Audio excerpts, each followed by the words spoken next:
जय माता दी। आज है आषाढ़ गुप्त नवरात्रि का 5वां दिन। तो आप सभी को आषाढ़ गुप्त नवरात्रि के 5वें दिन की हार्दिक शुभकामनाएं।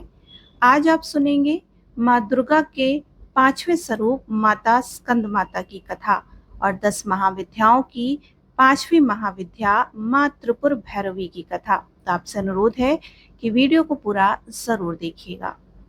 नवरात्रि के 5वें दिन स्कंद माता की पूजा की जाती है।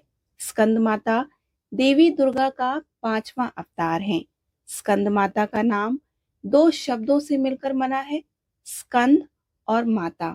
इसका अर्थ होता है स्कंद की माता। स्कंद का अर्थ है कार्तिकेय, जो कि महादेव और माता पार्वती के पुत्र हैं। माता का अर्थ है माँ, और इस प्रकार स्कंद माता माता पार्वती का ही एक रूप है। माँ स्कंद माता की 4 भुजाएं हैं। माँ एक हाथ में कार्तिकेय को पकड़े हुए हैं और उनके दूसरे और तीसरे हाथ में कमल का पुष्प है। अपने चौथे हाथ में स्कंद माता अपने भक्तों को आशीर्वाद देती हैं। स्कंद माता की सवारी एक शेर है और स्कंद माता विशुद्धि चक्र की अधिष्ठात्री देवी हैं। विशुद्धि चक्र हमारे गले के उभरे हुए भाग के ठीक नीचे स्थित होता है। माँ स्कंद माता के सच्चे मन से पूजा करने से विशुद्धि चक्र जागृत हो जाता है, जिससे वरी की सिद्धि प्राप्त होती है। माँ स्कंद माता का वाहन मयूर भी है, इसलिए इन्हें मयूर वाहन के नाम से जाना जाता है। उनका वर्ण यानी कि त्वचा का रंग शुभ्र है।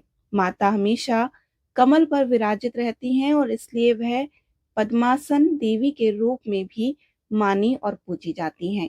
माँ स्कंद माता का मन पूर्ण रूप से लौकिक और संसारिक संबंधों से दूर रहता है। स्कंद माता का पूजन करने वाले व्यक्ति और जीव मुख्यतः संसारिक बंधनों में रहकर भी उनसे मुक्त होते हैं।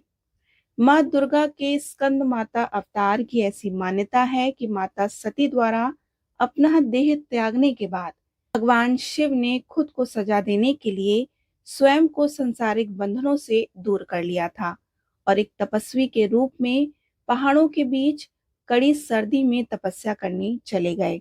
इसी दौरान तारकासुर और सुत पद्मन नाम के 2 राक्षसों ने देवताओं पर हमला कर दिया। उस वक्त देवताओं की मदद करने के लिए कोई नहीं था। तारकासुर और सुर पद्मन नाम के दोनों राक्षसों को ब्रह्मा की द्वारा यह वरदान प्राप्त था कि उन्हें मारने के लिए शिव जी की संतान को ही आना पड़ेगा। राक्षसों ने चारों ओर कलह का माहौल बनाया हुआ था और अपने आसपास हर किसी को परेशान करके रखा था। इन दोनों राक्षसों के अत्याचारों को देख देवतागण भी चिंतित थे। तब सभी देवतागण भगवान विष्णु के पास गए और उन्हें अपना दुख सुनाया, परंतु विष्णु जी ने उनकी कोई मदद नहीं की। विष्णु जी से मदद न मिलने पर देवताओं ने नारद जी के पास जाने का सोचा। उन्होंने नारद जी से कहा कि यदि वह माता पार्वती से भगवान शिव को पति के रूप में पाने के लिए तपस्या करने को कहेंगे, तब शायद भगवान शिव उनसे शादी कर लें और उनके मिलन से महादेव की संतान जन्म ले, जो उन राक्षसों का वध कर सके। इसलिए नारद जी के कहे अनुसार माता पार्वती ने भगवान शिव को पति के रूप में पाने के लिए घोर तपस्या की और उनकी भक्ति से खुश होकर भगवान शिव ने उनसे विवाह करने का निर्णय ले लिया। विवाह के पश्चात माता पार्वती और भगवान शिव की ऊर्जा से एक बीज का जन्म हुआ। बीज के अत्यधिक गर्म होने के कारण उसे अग्निदेव को सरवना नदी में सुरक्षित रखने के लिए सौंप दिया। अग्निदेव भी उसकी गर्मी सह नहीं कर पाए, इसलिए उन्होंने उस बीज को गंगा को सौंप दिया, जो उसे आखिर में सरवना झील में ले गई, जहां माता पार्वती पहले से ही पानी के रूप में मौजूद थी। उस बीज को धारण करते ही वह गर्भवती हो गई और कुछ समय पश्चात कार्तिकेय ने अपने 6 मुखों के साथ जन्म लिया। कार्तिकेय के जन्म के बाद उन्हें तारकासुर और सुरपदमन का विनाश करने के लिए तैयार किया गया। सभी देवताओं ने मिलकर उन्हें अलग अलग तरीके का ज्ञान दिया और राक्षसों को लड़ने के लिए उन्हें महत्वपूर्ण शस्त्र भी दिए। आखिर में कार्तिकेय ने सभी राक्षसों का वध कर दिया। इसी कारण माँ दुर्गा को स्कंद माता यानी कि कार्तिकेय की माता के रूप में जाना जाता है। स्कंद माता के मंदिर पूरे भारतवर्ष में कई जगह स्थापित हैं, लेकिन उनमें से एक बहुत प्रचलित उत्तर प्रदेश के वाराणसी में स्थित है। देवी दुर्गा के पांचवें स्वरूप में स्कंद माता की पूजा की जाती है। उन्हें अत्यंत दयालु माना जाता है। कहते हैं कि देवी दुर्गा का यह स्वरूप मातृत्व को परिभाषित करता है। स्कंद माता कमल के आसन पर विराजमान होती हैं, इसलिए इन्हें पद्मासना देवी भी कहा जाता है। कहते हैं कि संतान सुख की प्राप्ति के लिए माता की पूजा के साथ साथ उनके मंत्रों की भी आराधना करना विशेष फलदायी होता है।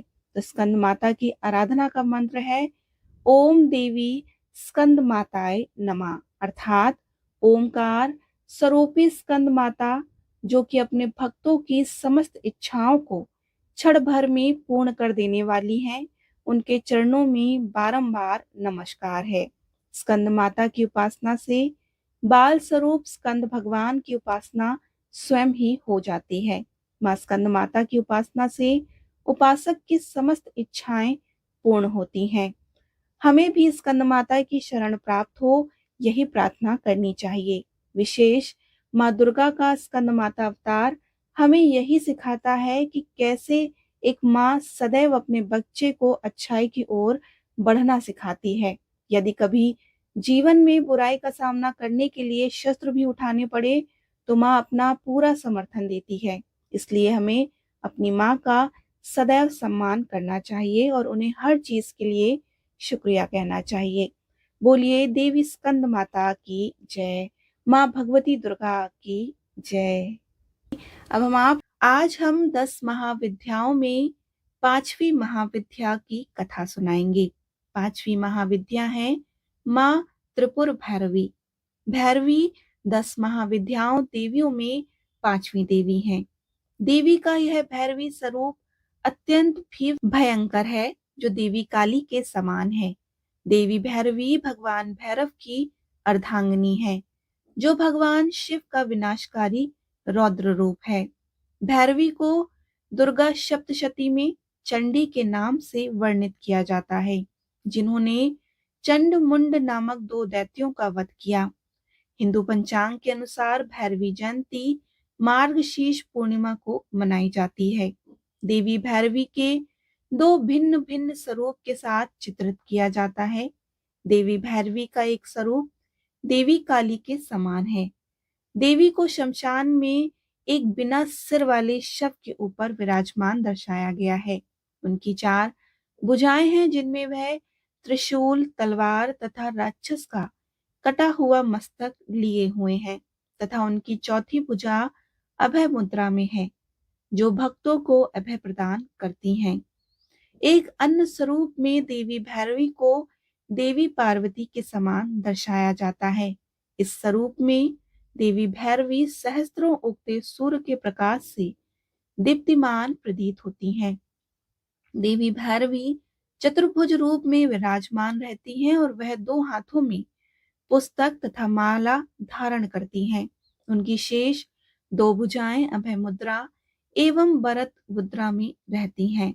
देवी कमल पुष्प के ऊपर सुशोभित रहती हैं। इनकी उत्पत्ति के विषय में एक पौराणिक कथा का वर्णन आता है कि एक बार महाकाली के मन में फिर से गोरा होने का विचार आया। वह फिर से कोरा रंग पाना चाहती थी।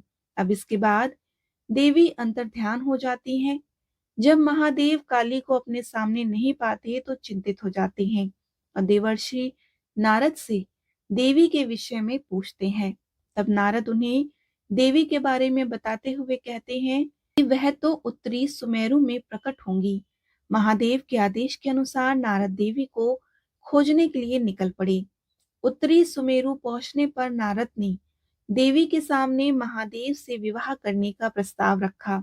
इस प्रस्ताव से क्रोधित होकर देवी ने अपने शरीर से अपना ऋषि रूप प्रकट किया, अतः त्रिपुर भैरवी महाकाली की छाया से प्रकट हुई।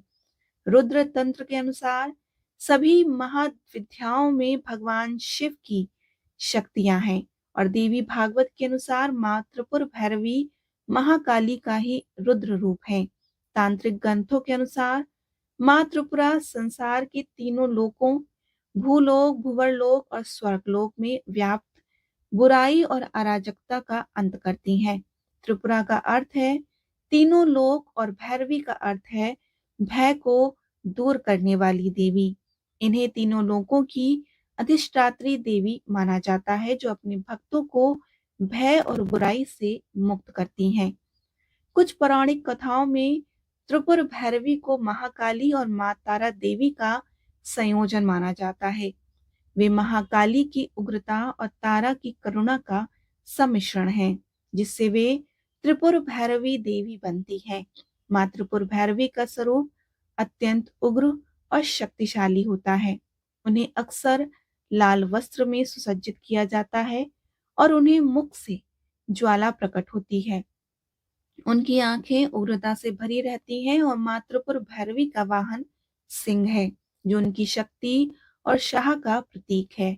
मां त्रिपुर भैरवी अपने शत्रुओं का नाश करने और अपने भक्तों की रक्षा करने के लिए सदैव तत्पर रहती हैं। इसलिए तांत्रिक साधक इनके मंत्रों और यंत्रों का उपयोग अपनी विशेष सिद्धियां प्राप्त करने के लिए करते हैं। भैरवी की साधना अश्लील शक्तियों एवं शारीरिक दुर्बलताओं से मुक्ति प्रदान करने हेतु की जाती है। संयोग, सुंदर जीवन साथी, सफल प्रेम विवाह एवं शीघ्र विवाह हेतु भी देवी की पूजा आराधना की जाती है। बोलिए त्रिपुर भैरवी देवी की जय। अब आप सुनेंगे 10 महाविद्या कवच। हे देवी, मैं महाविद्या कवच का व्याख्यान कर रही हूँ, जो सर्व सिद्धिदायक तथा सभी इच्छित फल को प्रदान करने वाला है। इस कवच का पाठ निश्चित सिद्धिदायक है। यह महाविद्या कवच अति उत्कृष्ट एवं प्रचंड शक्ति युक्त है। कवच पाठ से पूर्व दाहिने हाथ में जल लेकर कवच से संबंधित ऋषि देवता आदि का संकीर्तन आवश्यक होता है। यह प्रतिज्ञा वाक्य कहलाता है। इस महाविद्या कवच में सदाशिव ऋषि हैं, अनुष्ठुप छंद हैं और महाविद्या देवता हैं।